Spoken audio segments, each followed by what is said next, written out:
Hello and welcome to the Everything is Black and White podcast. Merry Christmas to you all. This is our Christmas special, so I hope you are enjoying it. I'm Andrew Musgrove and I'm joined by Paul Montgomery. Maybe not a name that you recognise, but if you ask some of the game's biggest names about Monty, then they'll tell you what a vital role he had in their careers, from Didier Drogba to Olivier Bernard and World Cup winners in between. Monty has, through his time as a football scout, a director of football, tracked, suggested and worked with some of the biggest names in the Premier League and across Europe. And in his new book, Rough Diamond, a nickname given to him by great Sir Bobby Robson, Monty takes us through it all. Before we say hello to Monty, just a reminder, this episode is brought to you by NordVPN, and it's the perfect time to take advantage of our special discounted offer, assuming that plenty of you watching or listening will be doing so through new devices.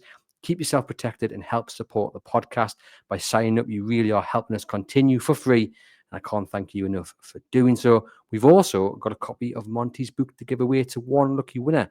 All you've got to do is either subscribe to the YouTube channel or make sure on your podcast app that you follow us or subscribe to us. Then share this episode with friends, family, or across your social media. And finally, email in to the EIBW podcast at reachplc.com. That's the EIBW podcast at reachplc.com, with whom Monty names as the one player above anyone else that he suggested to Newcastle United that he wished the club had signed. We'll announce the winner on January the 6th. Right, Monty, sorry about that. Lots to get through there, but we did it. And now we're going to get on to the good stuff. Welcome. How are you keeping? You well? Yeah, fine. Thanks. Fine. And Merry Christmas. And to give you a kind of Christmas thought. Yeah, Monty, just wanted to make sure, ladies and gents, that you know we aren't recording this on Christmas Day. We're not that sad. We're enjoying that turkey, I hope, at home right now. We're recording this a week or so in advance, but we wanted to bring you something a little bit different, a little bit interesting as well. And this certainly is something that I hope will capture the imagination. Let's get straight into it, Monty. 40 years in the game. And I think one thing that stands out in the book is your modesty, despite the levels that you've got to. And I wonder if that applies to the book as well. Are you a little bit surprised that you've been asked to put it all down on paper? Listen, it's unbelievably surreal. I mean, I was asked, there was some very experienced journalists in the past had said to me over the years, because of the stories that had come out in the press, you should write a book. You should put them down and write a book. And my attitude was quite simple. I'm from a pit village in Durham, Craghead, or as people there would say, Craghead, which is near Stanley. And my attitude was, who on earth wants to read about me? I mean, for me, it was a passion. If it was a job, I worked in the music and the nightclub industry and aligned that with the football. Yes, it turns out that, when you look at other situations in clubs where they're wasting money on recruitment, that I was successful at what I did, but I just never thought that people would be kind of interested in me, as opposed to, like a renowned, what you would call stars, for want of a better expression. You mentioned there your kind of career before you got into talent spotting in the beautiful game. And you were a top music promoter. You ran nightclubs in the city as well. Back in the day, you ran the Tuxedo Junction. I was involved with Quadrini and the Tuxedo, and then the boat. Then you had the boat. Yeah, so I went on to get my own place. For younger listeners and viewers, there used to be a boat before your time. Yeah, before my time. Right. Probably before a lot of our listeners' time as well. There used to be a boat on the quayside, big white boat, had a revolving dance floor as well. Yeah, revolving dance floor, yeah. And fair to say, during the 80s and 90s, it was a popular spot. No, that was the place that anybody from all over the country, but when they wanted to have a hen party or a stag party or any kind of party, they all made their way up to Newcastle. But for Newcastle players as well, did they pop in? Yeah, but anybody who was anybody, all the players used to come in, and then you would have any pop stars, any film stars, anybody who was in the area would come to either of the places, So you were building up that relationship already with some of the stars. I know Glenn Roeder was often in there as Gazza's chaperone, for an example. So you were building up that relationship with some of Newcastle's biggest stars at the time. Gazza was, the Three Musketeers. They used to come in. That was him and Bogie and Stevenson. and D'Artagnan was Jimmy Five Bellies. You know, they were in as customers, as kids coming through the ranks at the Newcastle Academy, etc. You know, and you went through all. You know, I mean, while I was, you know, Mick Quinn, you know, Peter Wyth before that, you know, Mick Harford. Anybody who came up to play up here, that was their night out, and of course Glenn, who he liked the Greyhounds as well as coming into there for a drink. But in them days, it was a little bit different because when the team played and they returned back from the game, they would have a couple of drinks before they went home. You know, and now it's virtually impossible for anybody to do that now. You know, because of social media and what have you, etc. Yeah, but in them days, it was a done thing. But it sounds like that you were at the top of your game in what you were doing. Top, as we say, music promoter. You ran arguably the most popular nightclub of the time. So how did the switch come from doing that into football? Well, there was never a switch as such because, you know, if you're a football fan, you're a football fan, and I was a football fan, and luckily, you know, my dad, who, you know, I didn't come from a privileged family. You know, my dad was a coal miner, but he managed to afford to get me to go to a game at the ages of 6s and 7s and sit me on the wall in the Poplar End, etc., etc. You know, and I watched Jimmy Eiley and Barry Thomas. That's how far I go back. Do you know what I mean? I look 50, but I'm not. And I used to sit there on the wall, and I had that privilege of going there, and you build up this kind of, you know, like any support. You know, you go and watch the team that you were brought up, and half coming from a pit village. My father was black and white. He wouldn't eat bacon because it was red and white, and all my uncles and my cousins were Sunderland fans. But it was good banter. It was good, you know, it was good crack. And then sometimes I went with them to a Sunderland game because obviously 1 week Newcastle were at home, and next week Sunderland were at home, and I went there, and it just developed from there. And then from I remember when I went to Glasgow and had a little club up there for a short time, and I would go and watch maybe 7 games a week. Because the catchment area was unbelievable. You know, you had Partick, you didn't only just have Rangers and Celtic, you had Partick Thistle, St Mirren, blah, blah, blah, you know, Clydebank, Morton, lots of teams. And I would go and watch them, you know, and people, customers would come into the club on a night time and say, "Hey, Geordie, so you're at the Partick Thistle game. What you doing?" I was just looking, you know, and what I would do was, if I saw anybody, and this is what happened. This happened with Morris Johnson. You remember Moore Johnson? And Moore played. It was a kid. His sister worked behind the bar for me, and Moore was an apprentice at Partick Thistle. And I rang Bob Cass, I remember, the legendary journalist, and I said, "Look, Bob, can you have a word with the managers in Newcastle and tell them about this kid? Because I really think he's got a bit of something." So he rang. You know, none of them fancy him. And then obviously Morris ends up at Watford. Blah blah blah. Things like that were happening, you know what I mean? Then when I came back and got involved with Quadrini again, I got friendly with John Smart, who was then the chairman of Hartlepool, who then asked me to help out there. And my role there was more or less to try and raise some money and also maybe find some players. And got Rob McKinnon, etc., etc. But even when I was there and I was going away with the team watching games, I would come back, and I went to Newcastle with Perry Groves, Morley, who ended up at West Ham, you know, 2, 3 or 4 players, you know, and I remember, you know, and I got lip service, but everybody was saying, "Well, what does he know about players? You know, all he knows is about parties, having a good time, you know, like bevy of women coming onto these fantastic places and whatever. What does he know about football?"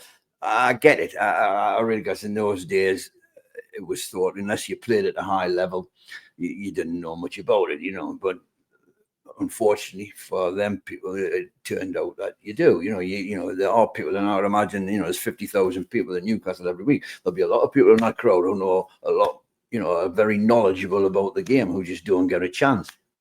And for me, I got that chance with Hartlepool. we did quite well, and it was there and then that I was fortunate enough to meet the person who really was the catalyst for me having the success in football, and that was Jim Smith. Yeah. And that was through Mick Quinn. Mick Quinn introduced me. I knew Jim, but I sat and had dinner 2 or 3 times, spoke football, and he said to me, listen, you know your game. Would you don't fancy coming helping me find something? Well, Newcastle, yeah. First thing I did, I was rang my dad. I said, hey, Dad. No, thought I was bullshitting, you know what I mean? And et cetera, et cetera. I said, no, he wants me to. All right, okay. And then from then on in, it was a rise of, which was unbelievable for the success, like ending up at 2 championship clubs and getting them promoted first season, which is a no mean feat to start with. And then getting the highest accolade was a phone call from Bobby Robson to say, would you come up here, son? Yeah. I need your help because I've got no money. And that is a big part of the book, and we will get onto that in a moment. And as you say, the things that you managed to do elsewhere at the likes of Derby and Birmingham as well, we will cover. Just going back to that moment then when you joined Newcastle, obviously Jim Smith, as you said, then in charge of the club. So it would have been kind of late 80s. One of the first names that you suggested was Pavel Srníček, and I want to speak about him in a moment. But I just want to ask you first off, what you look for a player, and has it changed in the decades that you've been doing the job? No, I don't think there's any one specific ingredient that you look for. First of all, if you're working with the manager, what you look for as a priority is what the manager thinks he needs in the team. So you've got to have that conversation. And listen, as life went on in recruitment, you have a position whereby you don't need to involve the management if you don't want to, which is what happened in a couple of clubs where I could have made that decision and signed. But for me, you should always involve the manager, because the manager's got to get them to play, the manager's got to pick the side, etc., etc. So my attitude was quite simple. If the manager said to me, I need a right back, for example, I would go away, just leave it with us. I would go away, boom, boom, boom, and come back after a couple of months. A, B, C, there's the 3. In my opinion, he's the best. He'll give you this, he'll give you that. He'll do this, he'll do that. There's B, he'll do this. They're my opinion, which order, but they're all available. This is the cost. This is the way, da-da-da-da. So which one do you fancy? And then they would say, I agree with you. I'd rather have him 1, 2, 3. And that's how I used to work. But in the meanwhile, as well as looking at those positions that are of a priority, you're always looking, because if something comes and just hits you in the face, you go, oh my, it's fantastic. When you see somebody, you think, he's a proper player. He's a proper player. And it's an excitement and a passion that's unprecedented. And how has it changed over the decades in terms of the importance of the talent spot? Because now it seems like we know the names of those a lot more than maybe we did 20, 30 years ago, whereas maybe when you first started out, you could just blend into the background. But we're seeing, especially the bigger clubs, a lot of fans know who the main talent spotter is. Do you think the importance of that chief scout has become a bit more to the front and center now? Yeah, I mean, it's all changed. At the beginning, you were a manager's recruitment advisor, you were a chief scout, you then evolved to head of recruitment, to head of football, director of football. You have all the names, but they all meaning the same. They have the same role, whatever title you have, which is to put the jigsaw pieces on that pitch that make your team better. No ifs, no buts, no maybes. That is what your role in that club is. And what I've always said is that, this is opinion, but the recruitment department is the most important department of any football club, because that determines everything in that football club. It gives the manager a better side. It gives the fans more to come because they're enjoying what they're seeing. The advertising, the commercial side gets a kick. So, in my opinion, the recruitment department, and that's not being disrespectful to other departments, every department in a football club does a great job, etc., etc. However, that is the most important. That is the common denominator, in my opinion, of a football club. But do you think the fact that we know who Steve Nixon is at Newcastle United, for example, we know Paul Mitchell as well, Yes, in that role, has it become harder in many ways because maybe there's a bit more accountability on scouts because they have to get it right? And no, but the people that you've mentioned, they've got to get it right. Yeah, they've got to get it right. I had scouts work for me. You choose the people who you think have good eyes, for want of a better expression, and now you have meetings. You go through players. I mean, I know. I'll not use the word unfortunately, but on a lesser note, clubs are using data for to sign players. In my opinion, you should never sign a player just on data alone. You've got to see them because the camera follows the ball. You watch a player's body language, you watch his starting lines when the ball's on the other side, how his recovery is, and there's a lot more than watching videos and picking a player. And listen, when I first started, we all used data. People would send you a video of the player to get you, but you would only use that to get you interested to go and see him. And then you had to watch him 3 or 4 times before I then put my hand on it and say, right, take him. Well, that was one of the things I was going to ask you, because in the book you do mention that often you never made a judgment on the first time you saw someone, because someone can have a bad game, especially if they know the scouts watching. The pressure gets them, and especially abroad. They all knew. You just have to.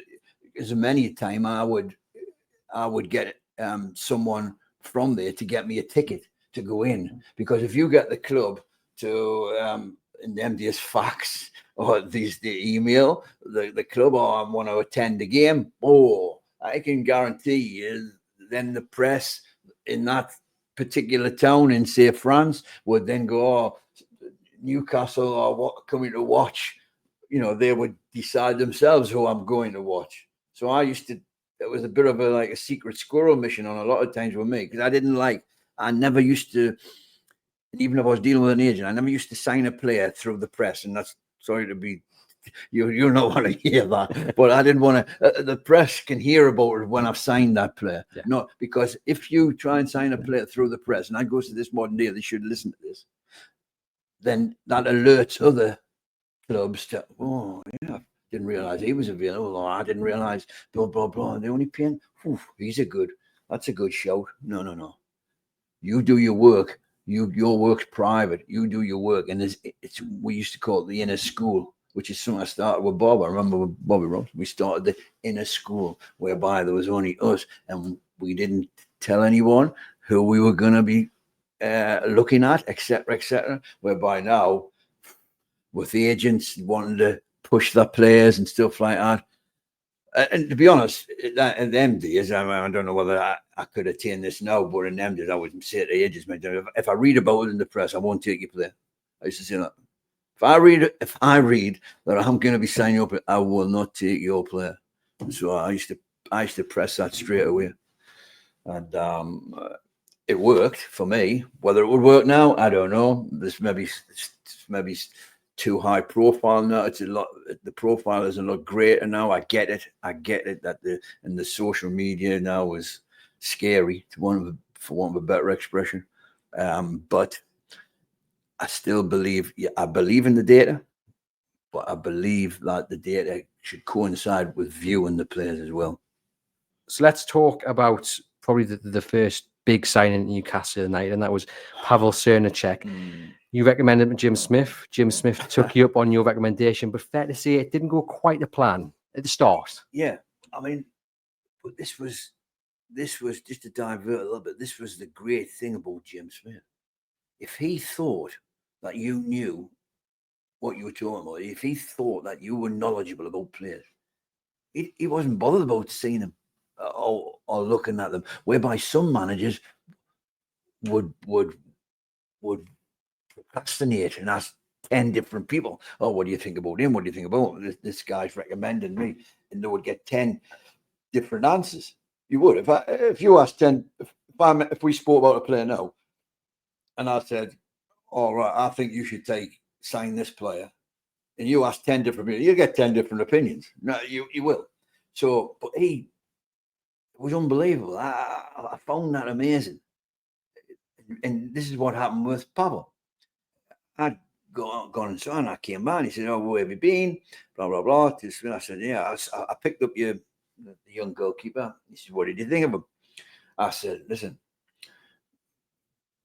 starting lines were good, great shot stopper, good body language, distribution is good. The only thing I would say for you negatively is, depending on what you like, your keeper, he tends to punch rather. He's not going to, old school English style, come and collect it in the air, on the penalty spot.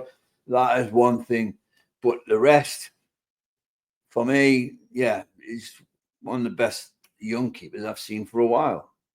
And I remember the time Jimmy picked the phone up and rang, I would imagine, I think it was Russell Cushing at the time, who was the second. I said, the young Czech keeper, I want to sign him.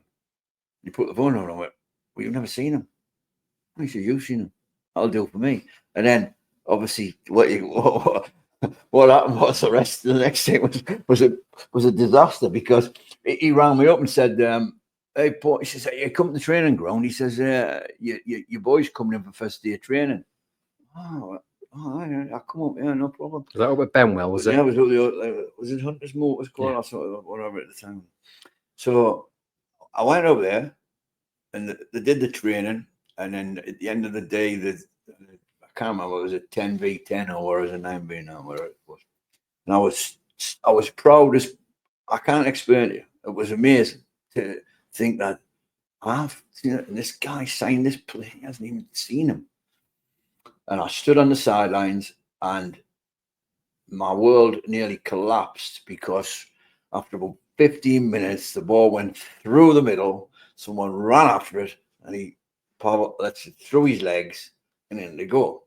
And then about 20 minutes after that, ball goes in the corner, he goes to grab it in, through his hand into the goal. And I went, oh my God.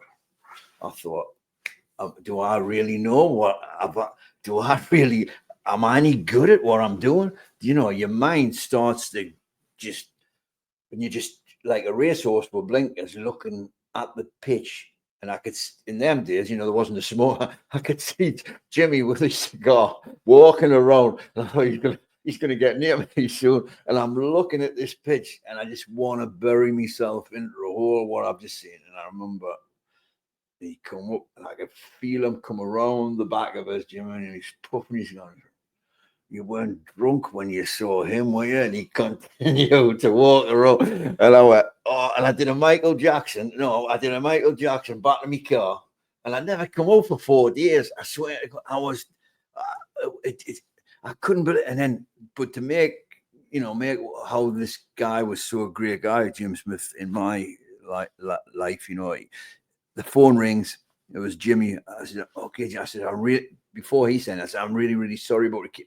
I really thought he would. What are you on about? He says, he can't speak English. You know what I mean? He's come to a new country. He's on the train. He's fine. What are you on about? Forget it. Come up here. We've got players to look at. You've got players to look at. I want you to look at these players. Blah, blah, blah. Come up here and forget it. And I went up there. And obviously, we then continued and went on a great journey together. And obviously, Pavel ended up being a legend in Newcastle. And I tell you what, that kind of helped ease my pain on that first day. Yeah, much relief. And as you say, he went on to become a legend of the club, and he's dearly, dearly missed. You also had a hand in tipping off the Magpies about another player who went on to become a Newcastle United legend, someone who was working for the club every single match day, and that's John Beresford, he'd failed a medical at Liverpool, and then it was where's he going to go next? Well, that was when I was in Portsmouth again, because when Jim was relieved of duty in Newcastle, he went to Portsmouth. He said, "Paul, I need you. Do you want to come there with me? Help me there?" Oh, yeah. And I got him off Jerry Craney. I remember him from Celtic. And at the time, he had quite a tidy side and got the semi-final of the cup. You know that we got beat off Liverpool. So in the conversation, I was having a conversation with Jimmy, and he said, "I've got a problem with John Beresford."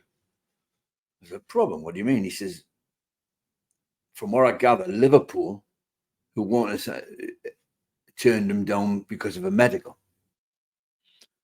And I went, he says, "So the boy was so, I thought he was going to join a big club, etc., etc. I need to find him a club. Not that he wanted to find him a club, because his head, you know what I mean? He wanted to help him, and he thought he couldn't come back to Portsmouth thinking, I'm going to play for Liverpool, blah, blah, blah. I've done my time at Portsmouth, etc., etc." And he said to me, Sheffield Wednesday. I said, "I think I've got somebody Sheffield Wednesday will take." I said, "How much are they paying for him?" He says, 500 grand.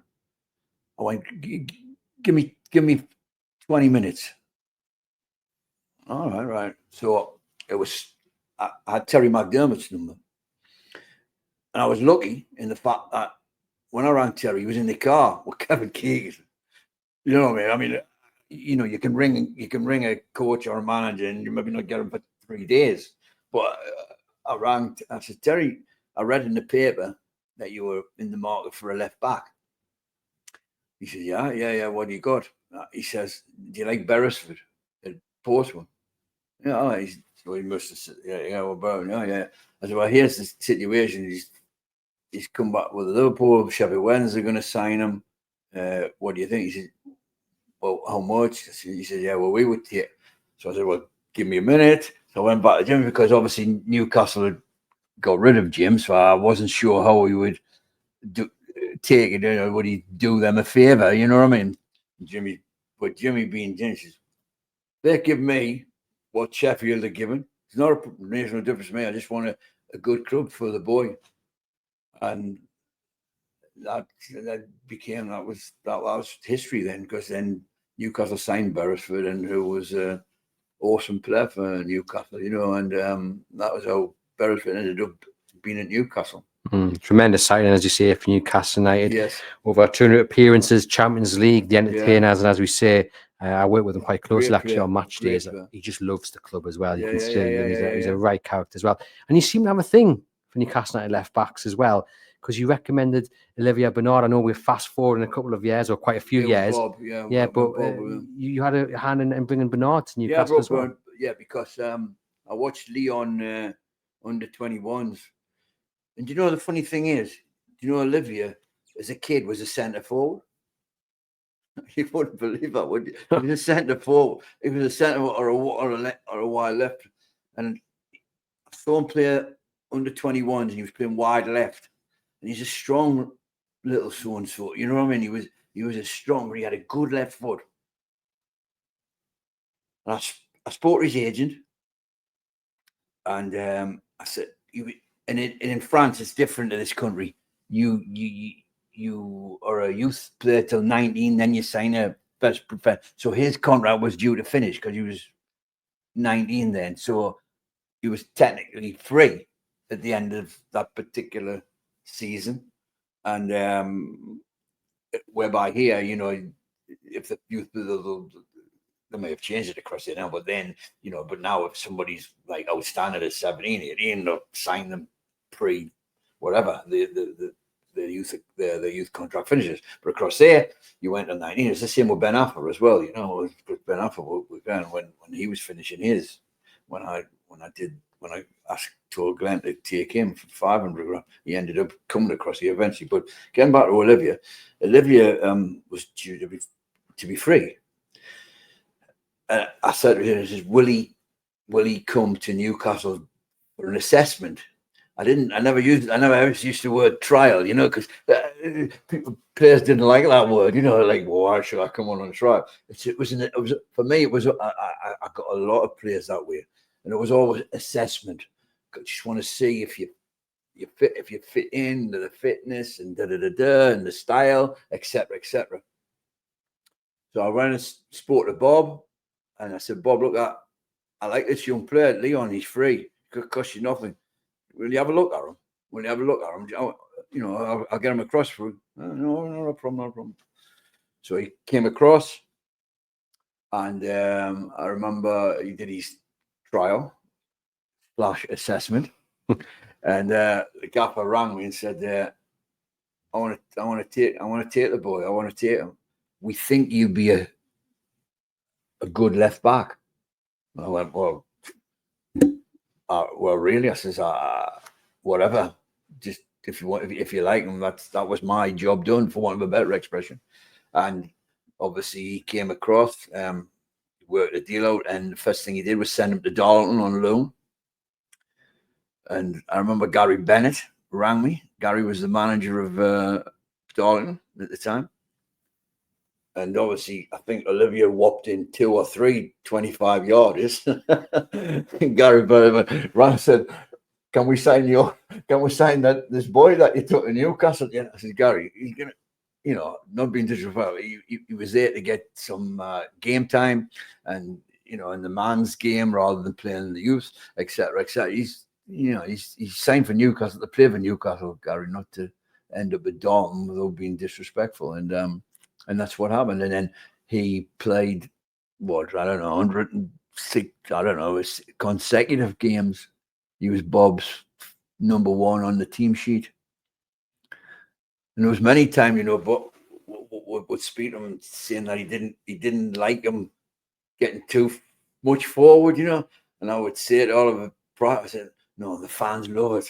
The fans love it. They love it when you get forward. That's what they want to see, And you keep the gaffer keeps saying, no, don't get too in case we get caught." I think in the book you mentioned one particular goal that he scored against Chelsea where he thinked it over. Was it like, I was amazing. But that was his strike. That was his, and what, because the Newcastle fan wouldn't have known that. When he dinked that over the keeper, that was and I thought, aye, he's still got that little touch of a striker. Yes. Brilliant. You work close, as we've said, with former Newcastle United boss Jim Smith. You went to many clubs with him, Alex McLeish as well. Yes. How important were those relationships? Because I guess the fact that you're going to all these clubs with these managers shows how good of a job you must have been doing. Well, that's right. I never, weirdly enough, I never ever applied for a job. I've never ever applied. I had 40 years and I never ever applied for a job. It was like Jim Smith went there, Bobby Robson took me from Jim Smith. Bobby Robson then told me to go and work with Glenn because he liked Glenn as a person. And then I knew, because I had tried to sign Alec for Newcastle with Jim Smith at the end before Sir John decided to go where I did it. I knew Alex personally, so when I left West Ham, when West Ham got relegated, I went to Rangers with Alec, and then back to Newcastle with Glenn.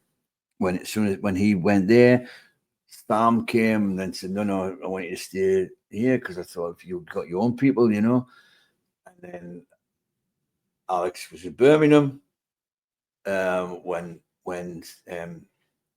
Ashley came, and obviously the disaster there with the Wise and what was it, Jimenez and Viteri. That was I just some celebrity get me out of here, and without being disrespectful. And then luckily, Birmingham needed someone, because they were archaic, and I went there. So all my ride was like, it wasn't roller coaster, but it was like what was managers known as, and even after that, when I became friendly with Mike Phelan and did some advising for him, was Sir Alec Ferguson. It recommended, because he was friendly with Jim Smith and Bobby Robson. Sir Alec Ferguson had recommended myself to Mike Phelan when he was at Hull, and then later at Man United, to say, "Listen, speak to him about players. He's knowledgeable, da-di-da, etc., etc. It's a testament to your career. Unbelievable. It was, I mean, at Birmingham with Alex McLeish winning the Carling Cup. Yes. The league cup. That was like my. Was that the standout moment? Yeah, that was my. No, that was it. And that what irritates me now when clubs don't put a full team out in a cup game really infuriates me, because our Sunderland or Newcastle or Middlesbrough are gonna win the Premier, like constantly at the more. Do you know what I mean? So to get to Wembley is a major event in a supporter's life. It's not like Man City and Man United and people like that. They get to Wembley once or twice a year, every year. But our clubs don't. So when you see, you've got to go for it. So for Birmingham, it was the same for them. They hadn't won anything for 50 or 60 years. So to get to Wembley, and for me as a person, that was my dream. Because I put that side together with the manager. I put that side together. We were going to play Arsenal. The build up, you go to the game, you go to the hotel, you have you're on the bench. I was involved with everything in the dressing room. My son, one of my sons, was in the crowd in Wembley. I mean, the weird thing was, I tell you one thing, I was at Wembley last year. So Man United, when Man United played Newcastle, and at the end of the game, both sets of supporters stayed. But that's the brilliance and the brilliance of Newcastle fans. They've got beat, but they were still there at the end. And that's why any player that goes out in St. James's, that should motivate anybody before they even kick a ball. And them fans go, because when we played Arsenal and beat them when we went up to get the cup, when we came back, there was only half a stadium.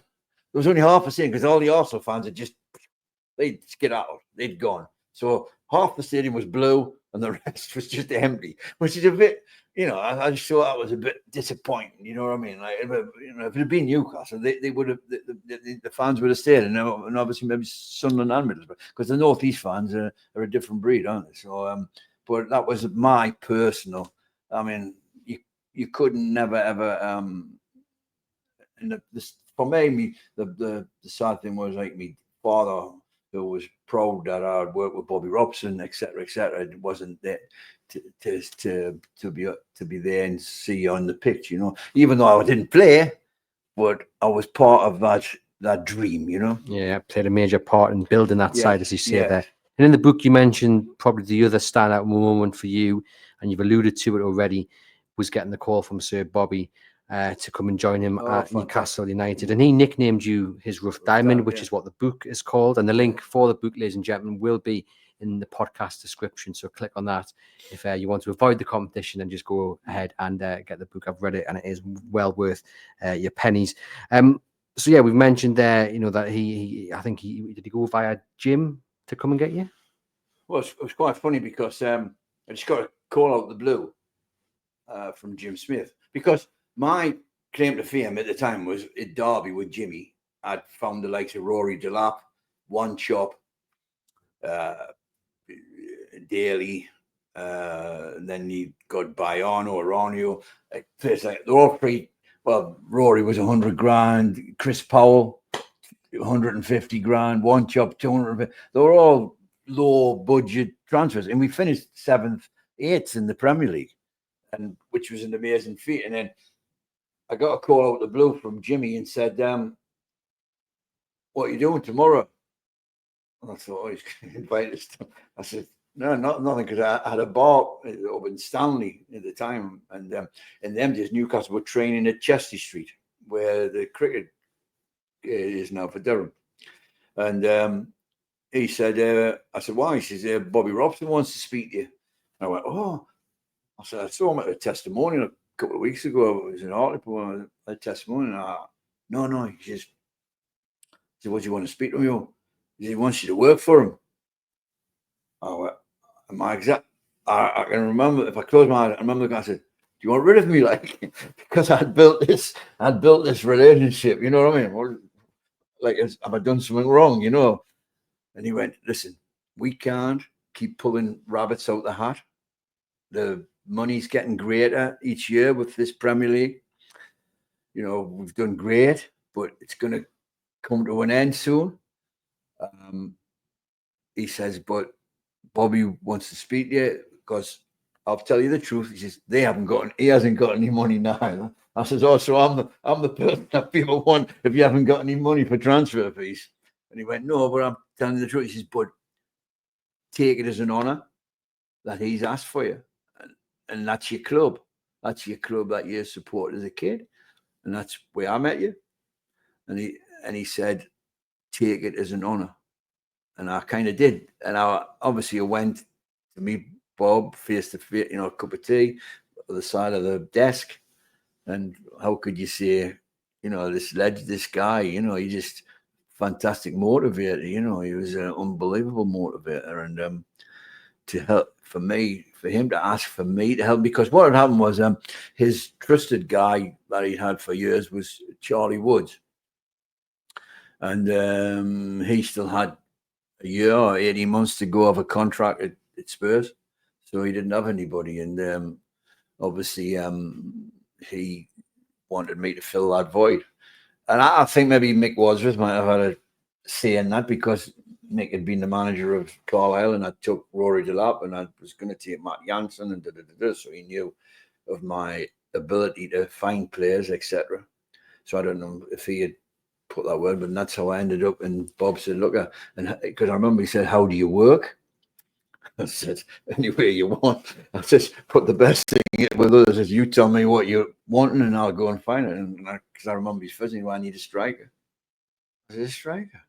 You got the best. You got the best striker. I don't get it." But the other manager wasn't playing him in the right area. I've got to get him back to the way he should be in that box, scoring goals. He says, "But I will." But he says, "But if he gets injured, I have nothing." I went, "Oh, well, when you put it that way, yeah, I get it." But it was just when I'm saying, you know, it needed to strike when you've got Alan Shearer, you know, et cetera, et cetera. But he was a bit negative towards the way Hull used to play Alan, which I suppose was correct, you know. But he obviously did get him back to the way it was. And I remember I said to him, I said, "Well, the first striker that comes to mind straight away, Gaffer, is Cruz at Feyenoord." He went, "Oh, yes." He said, "How much?" I said, "About 6 million. No, thanks. We've got nothing." I went, "All right, so I'm back at Derby. That's what you mean." And he went, "More or less."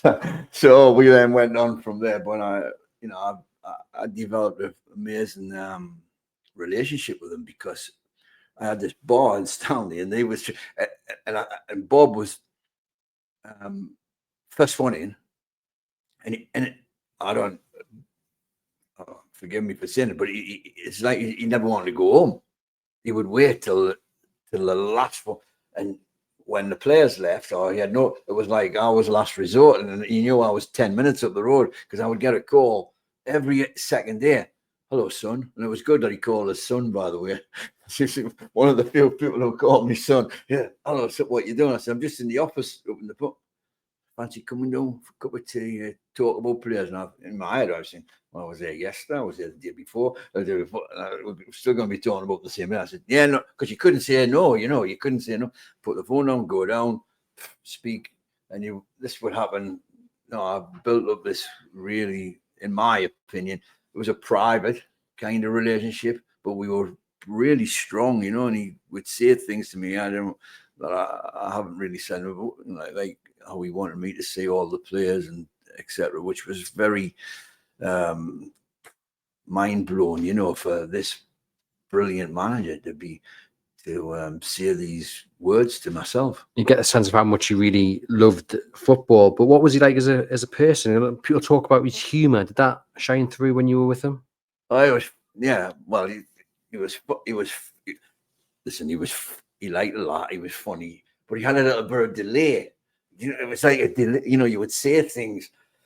It's like, I'll give you a couple of examples. He would say, we'll have this.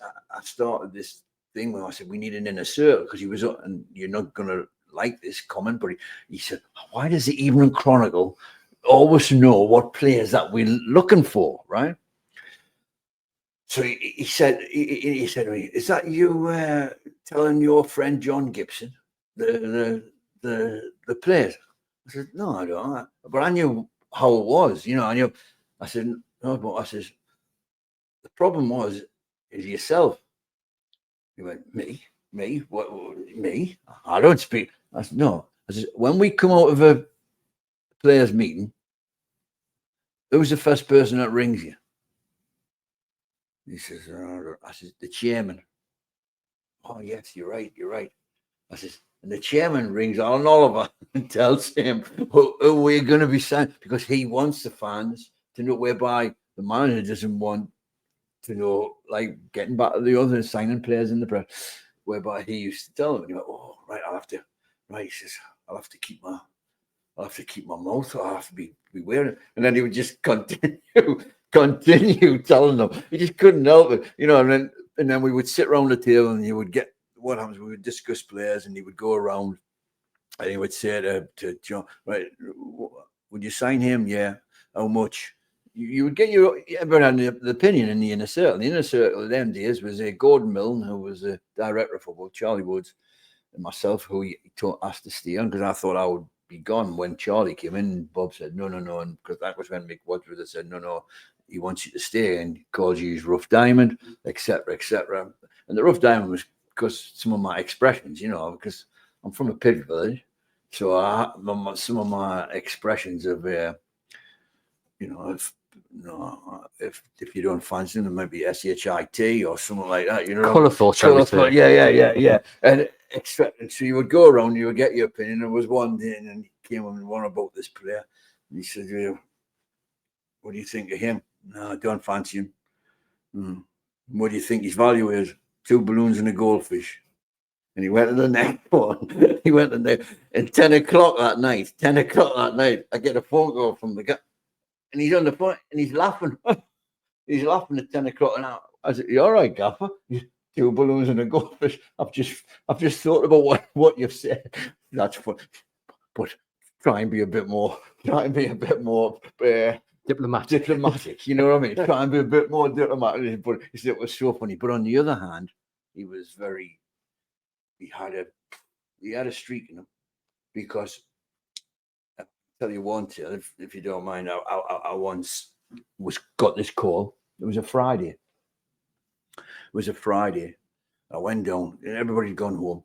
I sat at the other side of the desk, like we're sitting. He was across the end, and showed us pulled the team sheet. He said, what problems tomorrow? And then all of a sudden, knock, knock, knock comes at the door. Player opens his head, because he said, come in. And player opens the door, puts it in. Gaffer, you want to speak to me? Yes. Come on in. So being a gentleman, I got up to go out the room while he was having a problem. No. You sit there. You're with me. Sit down. Which I thought was a bit, if I was the player, I'd be thinking, if we're having a conversation, Gaffer, this guy shouldn't be sat there. But anyway, I was sat there. So the manager, he went, I swear to you, he 20 minutes, because the lad had a bit of an injury thing, and he wanted him to play it tomorrow. He went for 20, 30 minutes telling this player how you're my main man, you're my leader, with this team doesn't gel without you. I need you being the engine of this team. I need you to do boom, boom, boom, boom, boom. And I was just sat there listening, thinking, whoa. I thought, I'll play tomorrow if you want. He went on and on. And at the end of the conversation, the player stood up, shook the gaffer's hand. Gaffer, I'll play tomorrow. No problem. I'll play tomorrow. You've got, count me in. I'll play tomorrow. I knew how to count. Thank you very much. Player goes and shuts the door. Bob looks at me. Find him a club. I went, eh? I went, find him. He'd be the most disruptive player I've got in the team. If I leave him out of the team, that's your job. I don't want you to find me any players this month. I want you to find him a club. And I went, and I just, honestly, I was totally he give the player this motivational 30 minutes, and then he hit me with that, and I just went, whoa, and I just, but that was the other side, you know. He was a great person, but he had that streak in him, you know. You've got to play the game, haven't you? Yes. I was speaking to John Beresford not too long ago about, you know, did he never fancy becoming a manager? And he said, I'd never want to become a manager, because you have to be ruthful, you have ruthfulness, and you have to have that kind of streak about you, but also you have to lie as well. And that kind of just resonates with what the story you've just told there. He says you have to be the best liar, and that's just kind of not what I'm all about. But some of the players that you had a hand in bringing to the club under Bobby, I mean, they amassed hundreds of appearances collectively. Craig Bellamy, Andy O'Brien, Olivier Bernard, Jermaine Genius, Lamana Luar. It's quite the list. Well, yeah, and with Jermaine Genius was weird, because I went to see Nottingham as a blind look for some. I went to watch. I can't remember who it was. I went to watch it, but I can't remember who they were playing. And this boy was playing in midfield, and it was his first ever game. And he could receive the ball, he could pass the ball, and I thought, oh. And what happens with someone like me? You go home and then look to see who he is. You know, find out who he is, because if you don't know who he is, you've got to look to see what he is and blah, blah, blah. So I went to the next two games, just specifically. Well, I would go to the next one because I thought it might have just been a one-off, you know, because you do have that. You get somebody who has a purple patch game, and then really he goes back to what he's really like, you know. And so I went to the second game, it was the same. I went to the third game, the same. And I remember I went in the gaffer's office on the thing. I went and asked this gaffer, I found you a young player. I said, take him. And he looked at me, Bob had that look, you know, he had that one-eyed look at you, you know, and he was weighing you up, you know. I said, take him. No, I says, Nottingham Forest don't have a penny. Offer them 250 grand. I said, even if you've got to pay 300 or 400 grand, just take him. He can do everything, this boy. And he says, I feel like you're sure about him, you know. I said, I am sure about him. Take him. See you next week. And I walked out, and he must have, whoa. And I remember months later, I got a call from him. I said, okay, gaffer. He says, right, just want a quick word with you. I'm going to take your boy to Nottingham Forest. Oh, he says, do you want to go back and see him for a final time? I said, why would I need to go back and see him for a final time? I saw enough before. I said, can I ask you something? How much we're paying for him?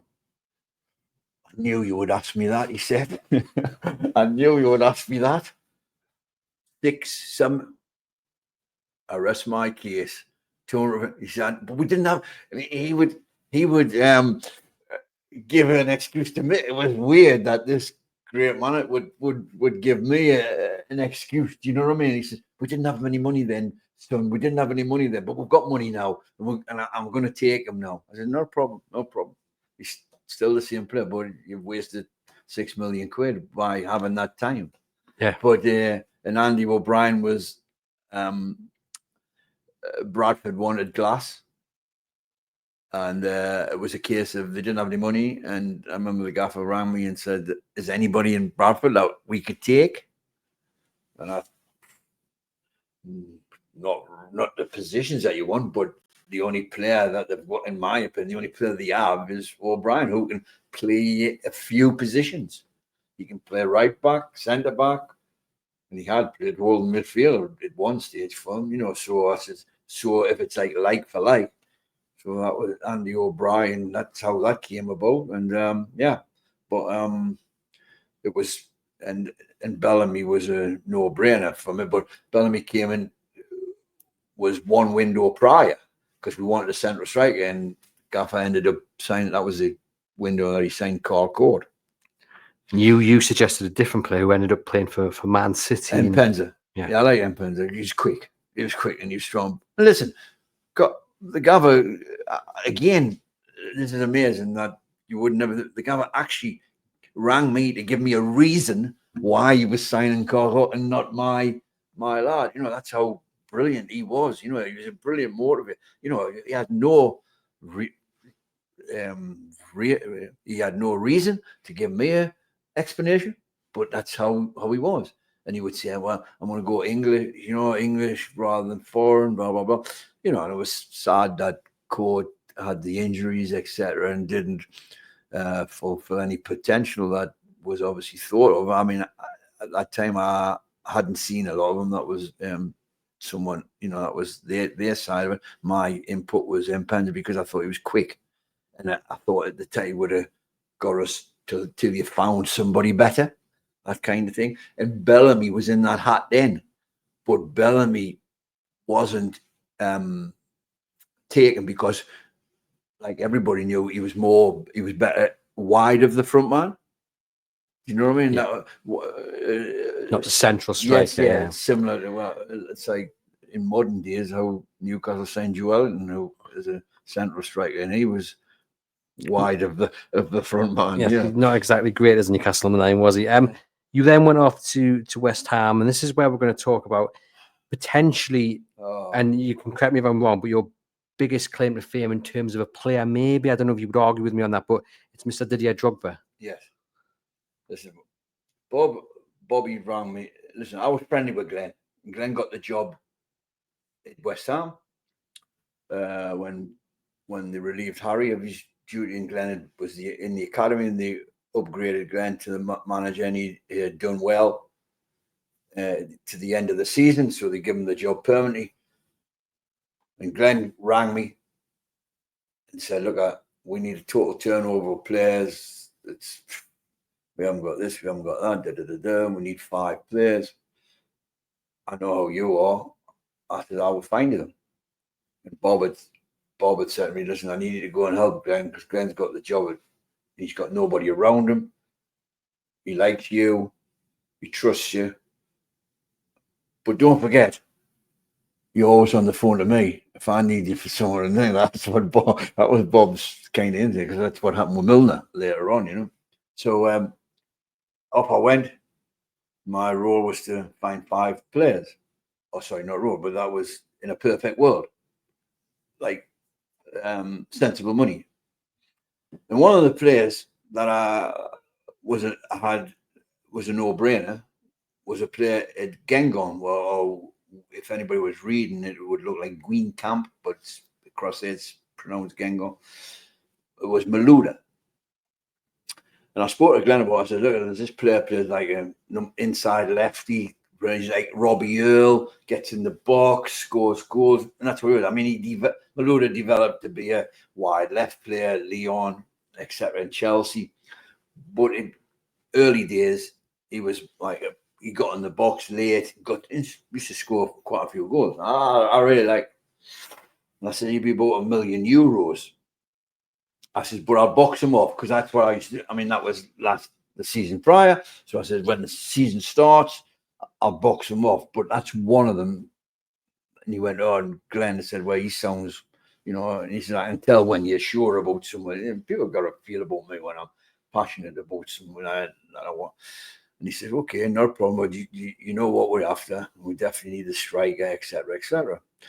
So off I went to Gengo to box Malouda off as a no-brainer. And they were playing, and 20 minutes before the end, the substitute come on. And I went, whoa, hang on here. He was back heading defensive headers. He was up front, giving it that up front and running and 20. I know it sounds a bit ridiculous, 20, and I thought, whoa. And I needed a medal to go to Gengon to games because it was like being on a trek to the wilds of Wani. Honestly, you've no idea the time it takes you. So I needed a medal just to actually to get there. You know what I mean? So I was coming back and I looked at my files because I used to have my own little database that I had, which I actually started, but I then gave to Birmingham to start because they didn't have anything. So I had my own, and I'd watched them at Le Mans and had them down somewhere to watch, and they had paid They had paid 60,000 euros for him, which was 40,000 pounds. There's a conversion. So I thought I'll go the second game. So the second, they were due to play Leon. Well, that was a game I had to go because Leon had Ed Mielsen at the back, who I'd spoke to Bobby about a few times. Well, I loved Ed Mielsen. Oh, it was a brilliant player. He could play as a central defender, he could play as a holding midfielder, captain of Brazil, blah, blah, blah. World Cup winner. World Cup. Oh, it was absolutely, to me, he had everything. And he wasn't a journeyman, he wasn't like a lot of foreign players just wanted to go where the money was. He did 4 years at Lyon, and Lyon them days were in the Champions League and stuff like that. Then he did 4 years in Barcelona, and then he wanted to do 2 years in Newcastle, but that didn't happen with Sam. But at the time, this was at Lyon, and he's young, in these days. So I thought I would still see him, keep him and see how and if this player comes on. So at half time, Lyon's winning 2-0, and they bring Drogba in and got the chase. He makes one, scores one, 2 each. Well, no, hold on. I'm thinking, is what I'm seeing, is it right? Am I still asleep? Is this a dream? Because you're thinking this gets too good to be true. And I know we've seen 20 minutes and we've seen 45 minutes. But he did enough in them 2 games to blow. And so the next game, he was starting. And at the same time, I remember I rang my friend who lived in Lyon. I said, listen, I need your help. I said, do you know anybody at Gengon? We said, yeah, I know the president of Gengon, right? I said, can you ask him if in January, because this was in August, the boy that they've just signed from Le Mans, would he take money for him? And anyway, the long story short, he came back and he said, yeah, they would take 600. They paid 60. They take 600,000, which was 400 grand. I says, okay, tell them, right, I'll sort it out and I'll come and see him, etc., and we'll work that out. At the same time, the home Drogba was Ivory Coast. So remember the player Jibril Cissé, who I had for Newcastle at one stage. His brother was an agent. I remember Ahmed, right? It was an agent. So I thought, I don't like to speak to the agent. I said, listen, I rang him. I said, Ahmed, I need a discretionary job for you. I said, I'm telling you, I don't want anybody to know about this, because I was always, I was like, it's like the CIA kind of thing, nobody must know about it. Right, no problem. I says, Gengon, I have an Ivory Coast player. I want to meet him. Oh, I need to speak to him. And he says, who is it? I says, who? They had no idea who this boy was. And if we fast forward and digress, you wouldn't have found him on a database. If you get me, so that's another argument that you would have. So I said, I need to speak to him. So he comes back. He says, I'm going to the game on Saturday. They're playing at home. I think they're playing Rennes or somewhere. I can't remember. I want to meet him after the game. So he come back and he says, right, I've sorted it. You can go to his house after the game. He'll meet you. I've got his address, blah, blah, blah. And this other chap from Lyon was going to pick me up and drive me there. Sorted. So I went to the game. They won 3-0. He scored. And I think, no. And the weird thing was, we're going to see him. And this, honestly, words kind of describe where he kind of lives. It's just totally countryside. There's nothing there. It's so weird. It's unreal. We got lost. We couldn't find him. So I rang him up. And obviously, Drogba at the time could only speak French. My French was pretty poor, but my friend was in it. So he said, I'll put my light on. So all of a sudden, ding, this light coming in the distance. It was like Bethlehem, ding. went like that, and we drove to the thing, down this thing. There was about 6 little cottages. There wasn't any street lights, anything, you've got to believe this. And there's this light at the end of his house. And I went in his house, met him. And, I remember in me pretty poor French, I'd said to him, "Tu es un grand joueur dans Anglais," which is meant to say, I don't know if it did, you would be a big player in England. And his eyes opened. I'm sure he thought I had been drinking, which I didn't. I don't drink because I haven't drunk for years and years and years. But I'm sure he must have thought, "Who's this?" And to this day, when he recalls this, he always says to someone, "I couldn't believe that this guy wanted to bring me to England because I was a substitute." Because it was only after his first game, and we agreed everything, and he was going to be coming in January. And I remember going back and I said, Glenn, he's going to come. And Glenn was like, 400 grand, 400. And he's cut me 400. I know in his head he must have thought, it can't be that good. You know what I mean? I'm saying, please believe, honestly, I am telling you now, he is unbelievable. I call him Braveheart. It's like a brave. He did back, for everything. He'd be top. And he went, "Right, I take it. I've got you. So I'd say 2, Malouda and Drogba, blah, blah, blah. But his Drogba's coming. And we get to January, obviously, in West Ham, at bottom of the league. And quite rightly, he said, "Look, I've only just come into the the French First Division. I didn't really want to go down the league. But I promise you, if you stay in the Premier League, I will come and join you at the end of the year." And obviously, sadly, that was when Glenn had the brain hemorrhage, and West Ham got relegated on the highest number of points ever. I think it was 45 or something, if I remember rightly. They got relegated, and quite rightly, Drogba says, "I'm sorry to hear that the club got relegated, but I can't go." And then he had a choice to go to Lyon and Marseille. But what I did then was I rang Bob at the end of, but it was the end of the season. I remember Bob and "Yes, son." I said, "Bob, look, I know this is difficult for you. It's the end of the season, but I was signing a player for Glenn. All I'm saying to you is, if you can, take him. I was paying 400 grand, but he's evolved over the season, so you might have to pay about 700 or 800 grand for him. I don't know, but trust me, just take him." "Oh, he's a striker. Oh, don't really need a striker, blah, blah, blah, whatever." I said, "No, please just do it." But I get it, because it was the end of the season, so Bob wouldn't have been able to do any diligence or homework on him, etc., etc. So he didn't sign him, and then he ended up going to Marseille.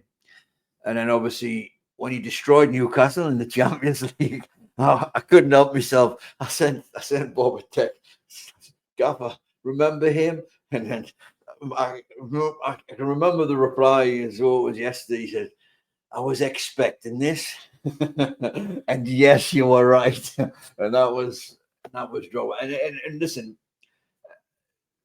since then, the players said, many people have called me and said that Drogba has cited you as being the person who inspired him and gave him the confidence to be a player, because going to his house and telling me he would be a big player when he was in his head a nobody, did his confidence brilliant. Yeah, 104 goals in his time in the Premier League, 4 Premier League champion medals as well. So not a bad little career he turned out to have for Chelsea. We had the competition to run, and we will be running it until the 6th of January. And as the people watching, listeners, will be waiting to find out who is the man above all else that you recommended to Newcastle and wish they had signed. Is it Didier Drogba? Is that the one? Well, it has to be, but it has to be. But it was an unfair recommendation because it was the end of the season and they couldn't do any really diligence on him. They would have to take him. If Jim Smith had been a manager, he would have just signed him. And that's not being disrespectful. And Bob was the same. If he trusted your judgment, he was the same. But it was a lot more harder work them days trying to bring in players with new ownerships and the different ownerships compared to the way it was, you know. But you're picking Drogba. That's the answer you're looking for. Yeah. He would have. Yeah. Awesome. So there we go, ladies and gents. You know the answer that you need to send in now. I do recommend getting the book. As I said, I've read it and it's absolutely worth your time. It'll make a late Christmas gift by the time this goes out, but it'll be well worth catching it on Boxing Day or what have you. We're going to leave the book and we're going to just get your brief opinions on modern day Newcastle United. And I mean, what is your role these days within the world of football? Well, I took it back after 35, 40 years. I felt, from loving the game so passionately, I then became disillusioned, mainly because of the inflated prices for what I would just call okay players. And I thought, hang on, this is ridiculous. It's getting crazy. And wages getting, just telephone numbers. And I just thought, this is not what I fell in love with. I kind of fell out of love with. But over the course of time, I was, and then about 5 years, I had a conversation with Steve Parrish, who I know, I was quite friendly with, and he said, "Oh, Paul, come and give me a bit of advice. I appreciate your advice on recruiting and other matters." And I said, "Yeah, not a problem." And I do games. Or anybody they want me to give an opinion on, etc., etc. I do go through that, and I do. So I now have built a little bit of that mojo back, for one of a better expression, and I've always had an eye open for a project if it came along. You know, if a project came along, and regardless of what league or what division, you know, if it's something that you get really passionate about, and you're on the same wavelength as the owner or the manager, etc., etc., I would be open for that. I think I've got a project left in me before I go to grass, you know, and get totally called a dinosaur.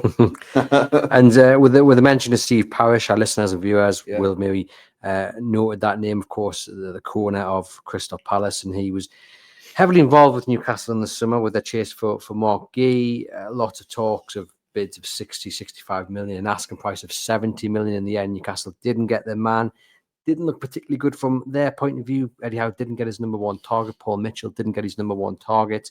I mean, can you tell us anything that went on in the summer from your point of view and Palace's side of things? Well, from Palace's side of things, the goalposts were laid in the foundations from day one. They were going to lose Elise because they had no control over that. He had an option. Sorry, he had a clause in his contract. That's a player who I think Newcastle should have took. No ifs, buts, or maybes. He would have been an upgrade for Newcastle on the right. There was talk that they had gone in with the asking price, but then nothing came after that, and I suppose buying came in and swooped in. No, but the difference between what see in recruitment, you have to be aggressive when you're recruiting. You have to be aggressive in showing the player that you want him. Bayern did the same with Kim. Why they got him from instead of Man United? They did the same. They put him in in an aeroplane, whisked him across there. This is the club. This is me. That's how you get players. And people, whoa, well, they really want me. They understand that clubs want, but you have to put that extra effort. It's like me. I would do that and get the player, and then I would need the backup of the manager, because the player doesn't want to hear my passion that they want to come here. They want to also hear that the manager really wants, not just me, not the recruiting man wants, but the manager wants. But there's a game to play, you know, and the game is the player has to be wanted. And Bayern do the job right every time. Look, they got Harry Kane. No, instead of Man United. Why? They do it right. Trust me, they do it right. But Newcastle could have been in there months and months prior to that and doing it right, in my opinion, because Elise would be in a difference player for Newcastle. And I'm not just saying it because he was a Palace player. But having said that, Palace as a club were losing Elise. They were also going to lose Anderson, who was a good central defender. But it was a good deal for Pals because of the age and the way the contract was going and the money that they were going to get as opposed to what they will get. So the idea of selling Guehi on top of them three was never, ever going to happen unless it was an inflated price. And Steve obviously said, right, if you want him, it's £70 million. Now, apart from Newcastle, Liverpool wanted him. But as soon as Liverpool heard that the price, they went, whoa, not for us. We can't afford that. Oh, sorry, because of the financial ruling, we can't afford that. We'll come back. But they, straight away, they said that. Chelsea were tickling about the thing on maybe taking him back, because remember, that's where he originally, we signed him from. And then you have Newcastle, who we're told is 70 million. That's the price. You saw in the press, they did 60. Listen, you're either going to pay 70 or forget it. And that's what should have happened. Is he worth 70 or was he worth 70 at the time? No, you're asking me. We're going back when Newcastle signed Boomsong here. And I was going to be asked the question when I signed him at Rangers on a free transfer, and then Newcastle paid crazy money for him. Listen, that was the price that he wanted. So where we go is, if you're not prepared to pay that price, and if you don't think that that player is worth that price, so you can go to plan B. And I've spoken to a couple of people in, and I thought Newcastle were a bit naive at the time, because I thought, hang on, if you want a central defender, you've obviously identified that you would like a central defender in meetings. So from my point of view, when I was working, you would have A, who would be Guehi, but you would have a B and a C. So if you can't get A, where was B or where was C? And it didn't appear to be a B or a C. But what I was told, maybe you'll know better, was that the manager said he wanted A or nothing else. Whether that was right or not, I don't know. That was what I was told. Well, Eddie Howe has come out in recent weeks. It was in the interview with Simon Jordan. He said it wasn't just Guehi. There was 2 or 3 other options. But as the window neared its closure, it was left to be just Guehi. But it was never just Guehi by himself as the window started. But do you think there's any regret from Parish not accepting 65 million? No. You've got to think about it. Let's not speak as fans or as recruitment people or as journalists. Think about it as business. You've lost 2 players. You've took 80 million, or 70, 80 million quid in. You've got a player that you want 74, but you might have got 60.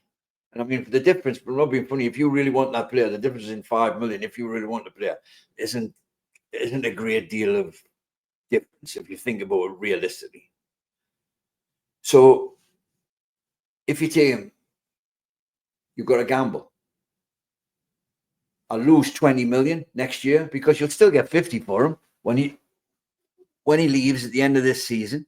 You will still get 50 million for more, because he's a fantastic professional. Fantastic. Because this is a thing that when you're recruiting, you're not only recruiting on the player's ability, you don't want to bring a bad apple in your club. He's so mature, professional. He will never ever come into a bad apple group, etc., etc. So he's a perfect professional. So what you've got to be looking at is, you wanted 70, you're only going to get 50. You're losing 20 million, but you're gaining 130 because you're staying in the Premier League. Because if Pals had let Guehi go, there's a chance. You never know what would happen, because the boy that was a couple of boys that were brought in as backup, to come into them prisons, got injured, and you never know. So I think it was the right decision, and because they could sell Marc tomorrow. The only problem that you've got for Newcastle is Newcastle will have a lot of competition when he's 50 million, and Liverpool will be top of that list, and Chelsea, I think, will come back in for him as well. Do you think there's any chance of that deal being revisited in January? Do you think Steve Parish has closed it off until the summer because of the relegation? Yes, I mean, I think because the expectation of Palace was they could be in mid-table because of the run that they had at the end of last year. But it's been a bit scary the first few months because they've been in the bottom three. You can't hide the fact that's where they've been. So I don't know how Steve will view that. I would imagine, speaking to him, that he'll view it that, listen, I can't let him go in January because I need to be sure that I'm in the Premier League next year. And I don't think they'll get relegated anyway because they've got some really good offensive players, and as a different class, I mean, he's a fantastic player, fantastic. But by the sounds of it, if Newcastle managed to strike up a deal, you think Guehi would be perfect for them? He'd be perfect. He go any top club, Andrew. He's a great pro. He's a great pro. He's a learner as well. He wants to learn. He's learning all the time. He's getting better. He just thinks simple. Like you get some players who are easy on that and you think, oh, he does this. He just does everything according to the defender's manual, without any frills. He's just there in the right position. Is he better in a 3 than a 4, a back 4? I don't know. I mean, he plays in a 3 at Palace, but for England, he plays in a back 4 with 2 central defenders. It's manager's preference, I've always been a bit old school, and I've spoken to a lot of managers about that. My opinion's always been, if you haven't got 2 central defenders that you can hang your hat on, play a 3. Man United had that last year when they had that many centre, but if you couldn't hang it, it's like Fergie had Vidic and Ferdinand. Why did Fergie decide to retire at that time? Because he knew they were finished, and he's thinking, I'm expected to win Champions Leagues here with what I have left. And not being disrespectful what he had left, they're good players, but they're not top players. And top players like that, like Man City's Hall and people like that, and De Bruyne, who's now are not easy to find. They're not easy to replace. Yeah. I know just before we sign off, you want to just talk a little bit about Alexander Isak, loved up here on Tyneside, a fantastic finisher of the ball. He's been linked heavily with Arsenal over the last year or so. What do you think the future holds for Alexander Isak in Newcastle United? Well, listen, Newcastle need to keep Isak. No ifs, buts, or maybes. As a matter of fact, they need to sign another striker because obviously, sadly, with Callum, with his injuries, I mean, Callum would have been a great ploy for Isak, but sadly, he hasn't been available for months, and if there's a problem happens with Isak, they're in deep trouble up tops. So they need to, in my opinion, bring a striker in as a backup for Isak. Because obviously the man mustn't fancy the boy that they brought in from Sheffield yet. But at this moment in time, they need to bring some of it. And Isak, is proven now to be a real handful for defenders, especially if you defend at a high line, because he'll murder you, and him and Gordon with the pace, and actually Murphy's very quick on the other side at the moment. They'll murder you in behind you. However, it's not it's common knowledge. It is in the football world that Arteta, he had a little bit of I think, from what I gather, fallout with Edu, because what he wanted last season was a striker. He identified my top priority as a striker because the boy Jesus, who he signed at Man City, had injury problems, etc. And he identified that the 2 strikers that he wanted was Ivan Toney or Isak.